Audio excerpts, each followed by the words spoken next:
नमस्कार, बिहार संवाददाता देख रहे हैं आप और मैं हूं आपके साथ साक्षी।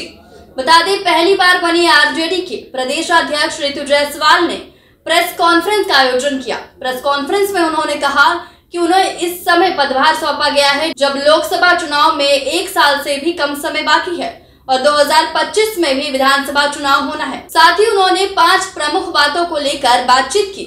बता दें, जिनमें से उन्होंने पहला सरकारी योजनाओं के बारे में जागरूकता बढ़ाना और महिलाओं को राजनीतिक सार्वजनिक जीवन में भाग लेने के लिए प्रोत्साहित करना। तीसरा है आने वाली पीढ़ी को शिक्षित करना। चौथा, चिकित्सकीय मामलों में सहायता देना और 5वां, महिलाओं के खिलाफ हिंसा को रोकने के लिए मिलकर काम करना।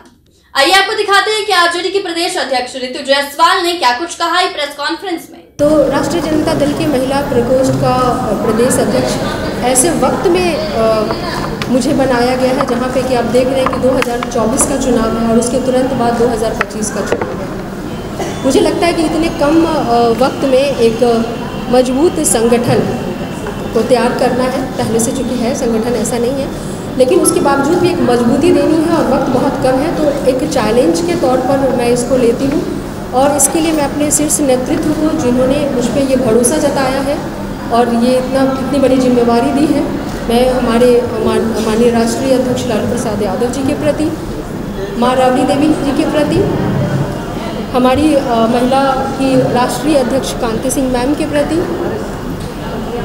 तेजस्वी प्रसाद यादव जी के प्रति, हमारे प्रदेश अध्यक्ष जगदानंद सर के प्रति और उन तमाम सभी शीर्ष नेताओं के प्रति जिन्होंने कि मुझ पर भरोसा जताया और इतने बड़े पद की जिम्मेवारी दी है, मैं उनके प्रति आभार व्यक्त करती हूँ और ये आश्वासन देना चाहती हूँ कि उन्होंने जिस उम्मीद के साथ मुझे ये पद सौंपा है उसका मैं निर्वहन कर सकूँ, मजबूती के साथ कर सकूँ और पूरे बिहार में इस तरीके से एक महिला संगठन काम करे जो सिर्फ इस वजह से नहीं हो कि हमें मेंबर्स बढ़ाने हैं या हमें कोई कहते हैं ना कि वो सदस्यता अभियान चलाना ही, ऐसा बिल्कुल नहीं है।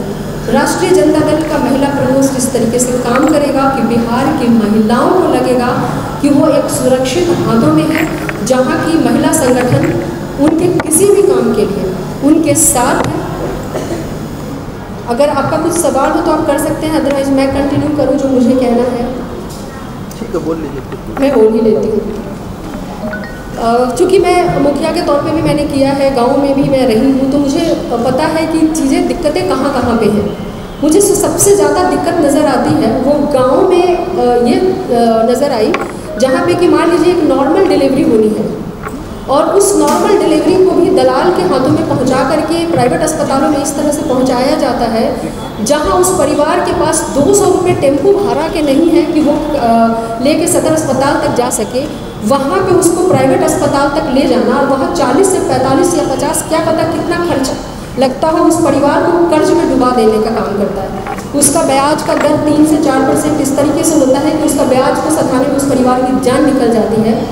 ऐसे में हमारी महिला संगठन उन घरों तक जाके काम करेगी। ऑलरेडी वहाँ पे आशा वर्कर्स हैं, ऑलरेडी वहाँ पे आंगनवाड़ी सेविका हैं, लेकिन वहाँ पे एक सहयोगी के तौर पे एक मजबूत स्तंभ के साथ महिलाओं के लिए काम करेगी जो उनको किसी न किसी से वो किसी तरीके से वो दलाली के चंगुल से बचाकर सुरक्षित डिलीवरी और बिना पैसे की वो कराने का, ये मतलब कि कहने का कि उसकी हेल्थ और जो इस तरह का इशू है उस पर काम करेगी, ये हमारी प्राथमिकता है। दूसरी है कि महिलाओं को इनकरेज किया जाए कि वो जो है पॉलिटिकल पार्टिसिपेशन हो। एक ऐसी महिलाओं को भी हम जोड़ें जो कि पहले से कभी भी किसी राजनीतिक दल में नहीं रही हैं और वैसी महिलाओं को अगर हम साथ में आगे लेकर के आ सके उन्हें जोड़ें। पंचायती राज इंस्टीट्यूशन में आप देखेंगे कि 50% का रिजर्वेशन है। 50% रिजर्वेशन के बावजूद भी एक स्टैम्प पेपर की तरह बहुत जगहों पे महिलाएं काम कर रही हैं, या उनका पति या उनका घर का कोई भी ससुर या कोई भी वो मुख्य भूमिका में होता है और महिलाओं का इस्तेमाल सिर्फ सिग्नेचर के लिए किया जाता है कि चेक पे साइन कर दो। इस वजह से महिलाओं को जा करके उनको पॉलिटिक्स में आने के लिए प्रेरित करना, जो हमें रिजर्वेशन मिला है उस रिजर्वेशन का लाभ उनको तभी मिलेगा जब वो खुद अपने निर्णय लेंगी और राजनीतिक में सक्रिय हो। उनके लिए उनको हमारी जो संगठन है वो इनकरेज करेगी। आप देखेंगे कि बच्चियों को लेकर के अगर आप देखें, लड़कियों को लेकर के आप देखें तो जन्म से लेकर के जन्म से लेकर के उनके स्नातक तक की आप देखेंगे कि उनका 2000 रुपये उनके जन्म के समय, बच्ची के जन्म के समय, और बाद में क्लास 1, 2, 3 और उसके स्नातक होने तक के जो राशि जो है वो दी जाती है सरकार की तरफ से। उन लाभों को बताते हुए परिवार को ये बताना कि बच्चियों को आगे पढ़ने दें। आप देखेंगे कि स्कूल ड्रॉप आउट जैसी चीज़ें हैं, कॉलेज ड्रॉप आउट जैसी चीज़ें हैं, वो ना हो, बच्चियाँ अपनी पढ़ाई पूरी करें। ये हमारी प्राथमिकता होगी, हमारे संगठन की प्राथमिकता होगी। ऐसी महिलाएं जो कि रोजगार करना चाहती हैं, ऑलरेडी जीविका के माध्यम से एक बहुत बड़ा संगठन SHG ग्रुप जो है, सेल्फ हेल्प ग्रुप, वो बिहार में बहुत ही सराहनीय कार्य के साथ, जो मजबूती के साथ बिहार में जिस तरीके से अपना एक संगठन जो बना है वो बहुत ही ज़्यादा सराहनीय है। उस चीज़ को और मजबूती दें। महिलाएं जो कि भैंस पालन या गाय पालन करना चाहती हैं, उनके लिए farmers producers company, milk producers company, उसमें किस तरीके से सरकार के माध्यम से उनको लोन मिल सकता है, सहकारिता में किस तरीके से उनको लोन के प्रावधान है, किस तरीके से विभिन्न जो उद्योग विभाग की तरफ से कई स्किल ट्रेनिंग जो है वो गाँव के स्तर पे अगरबत्ती बनाने से लेकर अचार पापड़ बनाने तक, जिसमें कि 130 रुपया तक की राशि में प्रतिदिन की उन्हें सीखने के बदले दी जाती है कि आप काम छोड़ करके जो दिहाड़ी पे आप काम कर रहे हैं वो दिहाड़ी आपकी छूट रही है, तो उसके बदले सीखने आने के बदले भी ये पैसे सरकार की तरफ से दिए जाते हैं। तो वैसे ट्रेनिंग प्रोग्राम्स जो हैं वो गाँव में हों, तो और तमाम तरह के जो भी होंगे, या उनके मैं एक अगर 90 तुल्य शब्दों में कहूँ तो चाहे शिक्षा हो, चाहे स्वास्थ्य हो, चाहे रोजगार हो, चाहे जो महिलाओं पे डोमेस्टिक वायलेंस होता है, या कई बार ऐसा होता है कि उन्हें जला के मार दिया जाता है, तो ऐसी चीज़ों को पहले ही प्रिवेंटिव मेजर्स लेना, फिर ताकि उस परिवार, अगर हमारे संगठन तक ये बात पहुंचती है कि किसी महिला को उसके परिवार के द्वारा प्रताड़ित किया जा रहा है, तो वहाँ जा करके वो काउंसलिंग का काम करें, उस परिवार को समझाने का काम करें, ताकि घटना होने के बाद दुख जताने के बजाय हम घटना को रोकने का काम करें। ये ज़्यादा महत्वपूर्ण है। तो हम अगर कहें तो हमारे संगठन या राष्ट्रीय जनता दल की महिला संगठन का काम सिर्फ सदस्य बढ़ाना नहीं, बल्कि यहाँ की महिलाओं को ये आश्वासन देना है कि राष्ट्रीय जनता दल एक संगठन के रूप में महिला प्रकोष्ठ उनके कदम से कदम मिला के गाँव से लेके कस्बों से लेके वार्ड तक काम करेगी और उनके लिए वो खड़ी रहेगी। रितु जी, आप महिला सशक्तिकरण की बात कर रही हैं, महिलाओं को अधिकार देने की बात कर रही हैं, आपकी सरकार है और महिला आयोग का गठन वर्षों से नहीं हो रहा है। कैसे महिलाओं को न्याय मिलेगा? जो बड़ी जगह थी महिलाओं को न्याय मिलने की, वही ठप सी पड़ी। हाँ, इस बात के लिए मैं कोई एक्सक्यूज़ नहीं दूंगी। मुझे महिला होने के नाते ये लगता है कि महिला आयोग का गठन होना चाहिए, और मैं इसी प्रेस कॉन्फ्रेंस के माध्यम से भी ये बात पहुंचाना चाहती हूँ कि इसको जल्द से जल्द इस चीज़ का गठन किया जाए। आपने जो जिक्र किया है कि आप कई सहयोगी समितियों, सहकारी समितियों का भी गठन करेंगी, महिलाओं को जोड़ने की कोशिश करेंगी, इसके लिए क्या आपने कुछ टाइम फ्रेम भी तय किया है क्या? ये कब तक करेंगी आप इसे?